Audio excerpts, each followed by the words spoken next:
আরে বস দাঁড়াও, 160cc সেগমেন্টে পুজোর আগে যদি কোনো বাইক কিনবে বলে ভাবো তাহলে দুটো অপশন তোমার সামনে আসবে। একটা হচ্ছে অ্যাপাচি 164V আর একটা একেবারে নতুন লঞ্চ বাজাজ N160SS। কিন্তু এই দুটো বাইকের মধ্যে তোমার জন্য পারফেক্ট কোনটা, চলো সেটাই দেখি।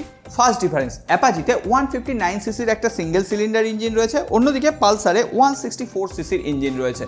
পাওয়ারের দিক থেকে পালসার কিছুটা এগিয়ে। যদি হাইওয়ে টুরিং আর রোড প্রেজেন্সের কথা বলো তাহলে পালসার কিন্তু একটু হলেও এগিয়ে যাচ্ছে। আর দুটোতেই রাইডিং মোড রয়েছে, অ্যাপাচিতে 3টে, তবে বাজাজে কিন্তু 4টে রাইডিং মোড রয়েছে। তবে হ্যাঁ, দুটো বাইকের কোনোটার মধ্যে কিন্তু টেক ফিচারের কমতি নেই। দুটোতেই গুগল ম্যাপ মিররিং এর সুযোগ পাবে, traction control, dual channel ABS এর মতো ফিচার রয়েছে। দুটোতেই 5 ইঞ্চি টিএফটি স্ক্রিন রয়েছে, যথেষ্ট কালারফুল। এর পাশাপাশি দুটো বাইকে স্লিপার অ্যাসিস্ট ক্লাচ রয়েছে। তবে সিট হাইটের কথাই কিন্তু এখানে অ্যাপাচি 800mm আর পালসার সামান্য একটু 795mm শর্ট রয়েছে।